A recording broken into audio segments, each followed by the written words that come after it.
Sir, एक गोष्ट मी नमूद करू इच्छिते. ह्या ठिकाणी भंतीजींनी स्थानिकांना बरोबर घेऊन कुठलंच काम केलेलं नाही. हे विकासाचं काम आलं, हे विकासाचे काम आहेत, हे विकासाचे काम आहेत आणि विकासाचे काम शासनाने हे मंजूर केलेलं काम आहे. गेल्या 100 वर्षापासून हा प्लॅन आहे, तर तो प्लॅन इथे होणं जरुरी आहे. आम्हा अशोकनगरवासियांना रोड नाही, रस्ता नाही, आम्ही विकासाचे कुठले चांगले कामं करू शकत नाही. तर आम्हाला चांगला रस्ता पाहिजे, एक जेणेकरून आमचा चांगला विकास होईल, जेणेकरून आम्हाला चांगले घरं वगैरे बांधता येईल, लोकांची ये-जा चांगली राहील. पण इथे विकास होऊच देत नाही. बुद्धभूमी फाउंडेशनचं जर काय काम करायचं असेल तर ते आम्हाला विश्वासात घेतलंच नाही, तर ते आम्ही कसं काय बोलणार. काय आव्हान असणार स्थानिक रहिवासी म्हणून बुद्धभूमी फाउंडेशन पुढे विचार करावा लागेल. नाही, हा विचार तर करायचाच आहे, पण आमचं असं म्हणणं आहे की शासनाने जे कामं हे करणं जरुरी आहे, करायलाच पाहिजे. त्यांनी इथे चांगले चांगले विकासाची कामं होते. बुद्धभूमी फाउंडेशनमध्ये शाळा आहे बघा, जो प्लॅन आहे त्याच्यामध्ये शाळा आहे, परत गार्डन आहे, पाण्याची टाकी आहे, गार्डन चांगले म्हणजे चांगले विकासाचे काम आहे, स्कूल आहे. चांगलं कामं होण्याची जर इथे जर चांगली असेल, शासन करत असेल तर आमचं काहीच त्याला म्हणजे विरोध नाहीच आहे. तर यांनी ते कामं होऊ देणे जरुरी. हे फक्त आपलीच पोळी भाजायला निघाले असतील तर हे आम्ही चुकीचं आहे. सर्वात मुळात म्हणजे आमचा आणि भंतीजीचा वाद कुठला नाही आहे. मुळात म्हणजे भंतीजी आमच्याच समाजाचे, आमचेच भंतीजी आहे. हे बुद्धभूमी फाउंडेशन ही आमच्या अशोकनगरमध्ये, परंतु 30 तारखेला जो झालेला प्रकार, काही समाजविघातक ज्या आहेत लोक, त्यांनी AIच्याद्वारे हे व्हिडिओ बनवले, अख्ख्या महाराष्ट्रभर भारतभर पसरले. आज जिथे इथं आम्ही राजकीय पक्षात काम करतो त्यामुळं आम्हाला फोन वगैरे येत आहेत, आम्हाला फेसबुक वगैरे याच्यावर वाटेल तसं बोललं जातं आहे की तुम्ही शेंडा आहात का, तुम्ही आहेत का. या आंदोलनामध्ये ज्यावेळेस 9 जुलै 2009 रोजी आंदोलन या बुद्धभूमी फाउंडेशनसाठी झालं, ते सर्व आम्ही या ठिकाणी बसलेलो आहोत. आम्ही जेलमध्ये जाऊन आलो. 105 लोकांचं त्या ठिकाणी बलिदान आहे, म्हणजे या योगदान आहे. परंतु अद्यापही पहिलीच केस आता येणाऱ्या 9 जूनला आमची कल्याण कोर्टात 900057 या नंबरची FIR आहे, ती आमची केस चालू आहे. अजूनही ती केस संपलेली नाही. आज 12-15 वर्ष होत आले. तेच आपण निपटता नाकीनऊ आलेत, आमच्या नोकऱ्या गेल्यात, आमची घरं तुळशीपत्र ठेवून आम्ही काम करतोय. परंतु जर का आता दुसरा असा प्रकार झाला येणाऱ्या काही दिवसांमध्ये तर त्याची जबाबदारी ही आमच्यावरच. बाहेरचे लोक इमोशनमध्ये येतील, भावनेच्या भरात येतात, कारण तो आमचे बंधू आहेत, आमच्या आंबेडकरी समाज आहे. ते येतील, एखाद्या त्यांच्यामध्ये चांगलेच येतील असं नाही आहे. एखादा आला काय विगत करून गेला तर त्याचाही खापर आमच्यावर. तर ह्या गोष्टीचं होऊ नये. आणि आता आमचा नारा एकच असेल, बुद्धभूमी बचाएंगे और विकास भी करेंगे. आजचा या पत्रकार परिषदेचा आमचा नारा असेल. आणि मी सर्व मिळून आमच्या भंतीजीची आम्ही भेट घेऊ, त्यांना आम्ही विनंती करू, आमच्या समाजातील जे प्रतिष्ठित लोक आहेत त्यांना सोबत घेऊ.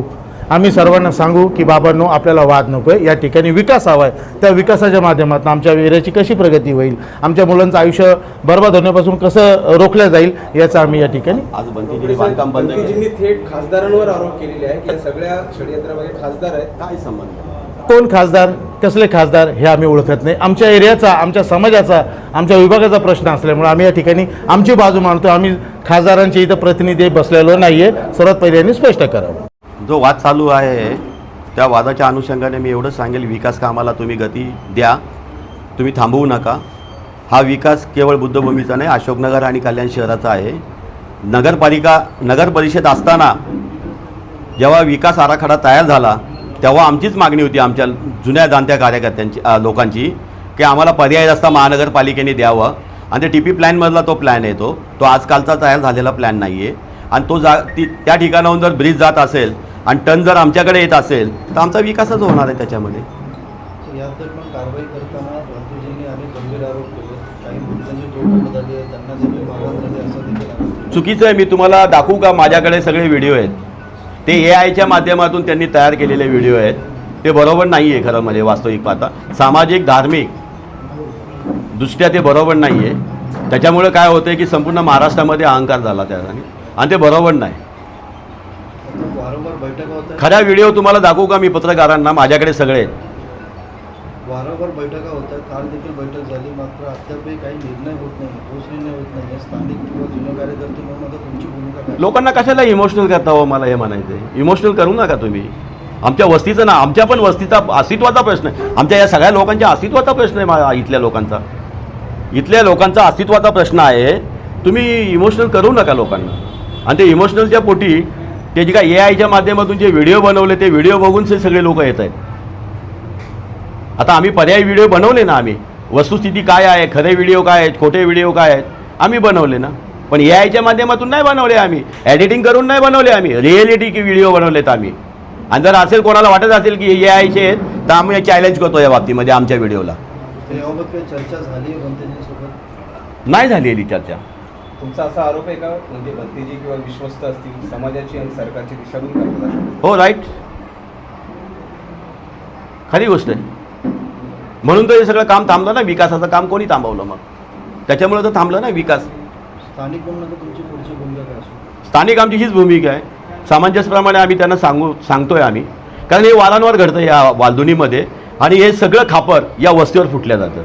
बाहेरच्या लोकांना काही वस्तुस्थिती माहीत नाही. बाहेरचे लोक येतात आणि सांगतात की हा आंबेडकरी चळवळ. आणि तुम्हाला सगळ्या पत्रकारांना माहिती आहे की अशोकनगर किती आयसोलेट एरिया होता, हा किती क्रिमिनल होता. त्याच्यामुळे कसे आंदोलन करायचे आणि काय करायचं आम्हाला चांगलं माहिती आहे. त्याच्यामुळे हा मेसेज सगळ्या अशोकनगर वालधुनीचा मेसेज सगळ्यांना माहीतच आहे बाहेरच्या लोकांना. ते म्हणतात आंबेडकरी चळवळीचा बालेकिल्ले असताना तुम्ही गप्प का? तर मी त्यांना सांगितलं तुम्ही भंतेजींना विचारा गप्प का. मग म्हणजे तुम्ही पहिलं आंदोलन एवढं मोठं केलं, रस्त्यावर आले, आम्ही पण नव्हतो त्याच्यामध्ये, तुमच्यावरती गुन्हे पण झाले 100च्या आसपासच्या लोकांवरती, मग तुम्ही आता गप्प का? मग गप्प का तर मग तुम्ही भंतेजींना विचारा. आज आमचा स्थानिक कोण आहे तिथे? कोण नाही तिथे स्थानिक.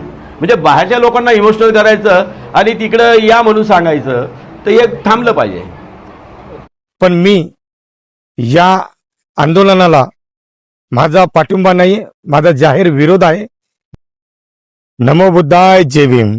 आज 13/6/2026 या ऐतिहासिक भूमीमध्ये उभा आहे.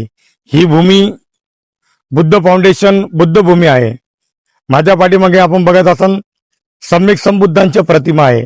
या प्रतिमाची साक्ष म्हणून मी कधीच आंबेडकर चळवळीमध्ये काम करत असताना कधीच खोटं बोललं नाही. पण आज 30 तारखेपासून आजची 13 तारखेपर्यंत या झालेल्या पूर्ण घटनास्थळी कंटिन्यू सातत्याने मी आहे आणि याचा साक्षीदार सुद्धा आहे. अतिशय निंदनीय घटना झाली. त्याचा तर कल्याण डोंबिवली महानगरपालिकेचे आयुक्त, उपायुक्त, पोलीस प्रशासनाचा जाहीर निषेध करतो. पण जशी घटना झाली तशी वाऱ्यासारखी पसरली तर पूर्ण महाराष्ट्रामधून या घटनेचा जाहीर निषेध करण्यात आला. प्रशासनाने भिक्खू संघाला घेऊन खासदाराच्या दालन्यामध्ये कल्याण डोंबिवलीमध्ये एक मीटिंग आयोजित केली. त्या मीटिंगमध्ये मी उपस्थित नव्हतो, पण नंतर माहीत पडलं खासदारांच्या आणि त्यांच्या काहीतरी मागण्या होत्या त्या पूर्ण करण्यात नाही आल्या. परत 10 तारखेला समाज कल्याण न्यायमंत्री संजय सिरसाट साहेब यांच्या बंगल्यावर मंत्रालयाच्या समोर तिथं मीटिंग आयोजित केली होती. त्या मीटिंगमध्ये आंबेडकर घराणं, श्यामदादा गायकवाड ज्यांनी पूर्ण आयुष्य आंबेडकर चळवळीमध्ये बहाल केलं, त्यांचे भाऊ, त्यांचे पूर्ण परिवार या चळवळीमध्ये बहाल झाले. तसेच आमचे श्यामदादा गायकवाड आंबेडकर चळवळीतले हेही त्या मीटिंगमध्ये उपस्थित होते.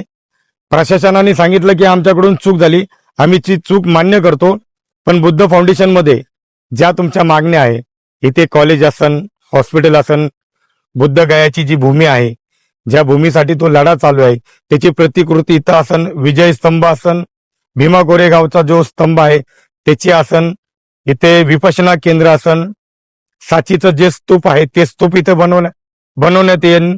भिक्खू संघाचा इथं राहण्याची व्यवस्था करण्यात येईल आणि हॉस्पिटल 300 बेडचं करण्यात येईल. इथले प्रशासन, खासदार यांनी हा शब्द दिला. त्यांनी इतिवृत्तामध्ये पण सांगितलं, त्यांनी लिहून दिलं. तर माझ्या विवेक बुद्धीला असं वाटलं की योग्य आहे. तरी सुद्धा भंतीजी, आमचे पूजनीय भंतीजी आहे, तरी सुद्धा ते 15 तारखेला उपोषणाला बसणार आहे.